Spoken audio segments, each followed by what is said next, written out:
الحمد للہ والصلاة والسلام علی رسول اللہ. اعوذ باللہ من الشیطان الرجیم. بسم اللہ الرحمن الرحیم.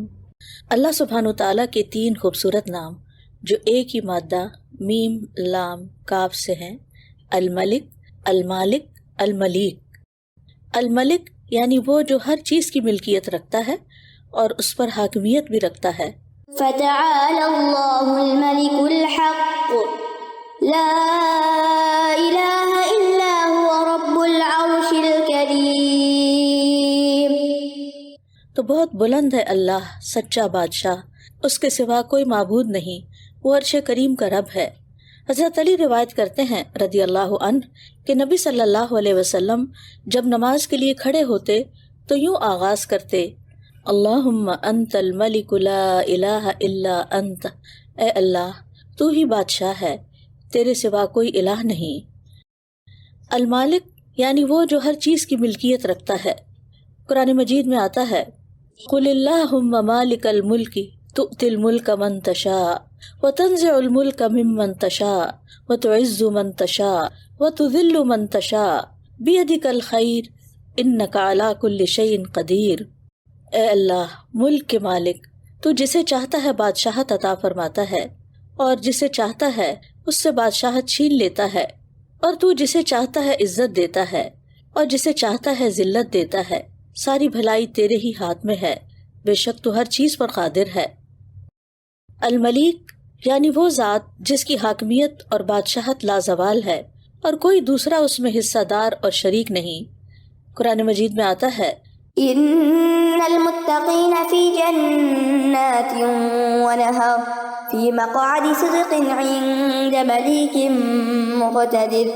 بلا شبہ متقین باغوں اور نہروں میں ہوں گے، حقیقی عزت کی جگہ، ہر طرح کی قدرت والے بادشاہ کے نزدیک. اب ہم بات کریں گے کہ اللہ سبحانہ وتعالیٰ کی ملکیت میں کیا کیا ہے.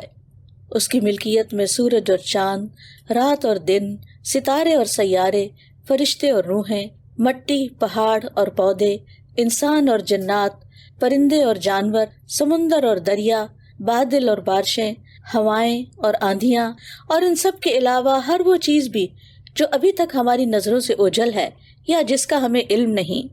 اسی حقیقی بادشاہ نے انسانوں کو بھی بے شمار نعمتیں عطا فرمائی ہیں، مثلا ہدایت، اولاد، مال و دولت، عقل، سمجھ، فہم، بولنے اور فیصلہ کرنے کی قوت اور اچھا اخلاق.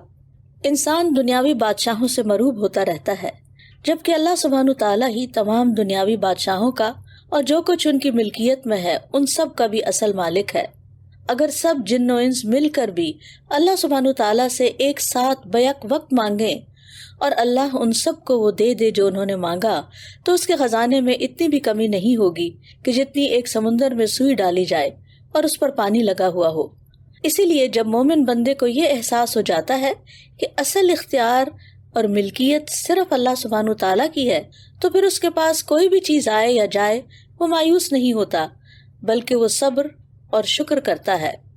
پھر یہ یاد رکھیے کہ اللہ سبحانہ تعالیٰ کی بادشاہت میں کوئی شریک نہیں، وہ جیسے چاہتا ہے اپنی مملکت کے معاملات انجام دیتا ہے. کائنات میں جتنے بھی امور انجام پا رہے ہیں وہ سب اسی کے حکم کے مطابق ہیں.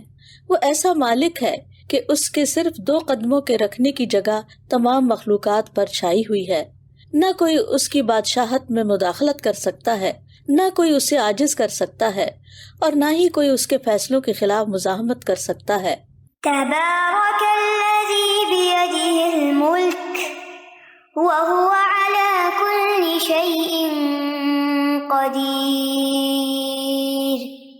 نہایت بزرگ و برتر ہے وہ جس کے ہاتھ میں کائنات کی سلطنت ہے اور وہ ہر چیز پر قدرت رکھتا ہے. اللہ سبحانہ وتعالیٰ ایسا بادشاہ ہے جو بے پناہ علم، قوت اور قدرت کا مالک ہے. وہ جس کام کا فیصلہ کرتا ہے اس کے لیے کہتا ہے کن، ہو جا، فیکون، تو وہ ہو جاتی ہے. وہی حکم دیتا ہے اور وہی منع کرتا ہے، وہی ثواب دیتا ہے اور وہی عذاب دیتا ہے، وہی عطا کرتا ہے اور وہی روک لیتا ہے، وہی عزت دیتا ہے اور وہی ذلت دیتا ہے، وہی انعام دیتا ہے اور وہی بدلہ دیتا ہے، اور وہی نیچا کرتا ہے اور وہی بلندی عطا کرتا ہے. وہی زندہ کرتا ہے اور وہی موت دیتا ہے۔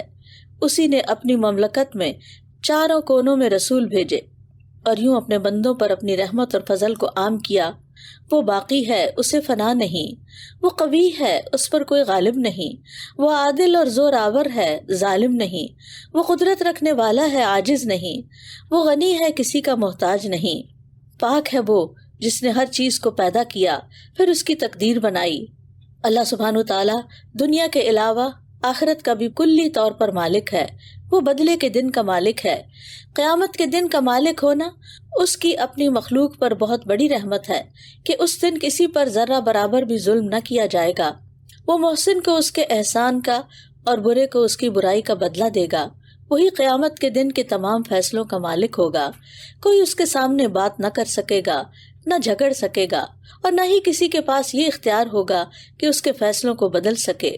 ہمیں چاہیے کہ ہم اس مالک کی بے پناہ بخشش پر اس کا شکر ادا کریں، مگر کیسے؟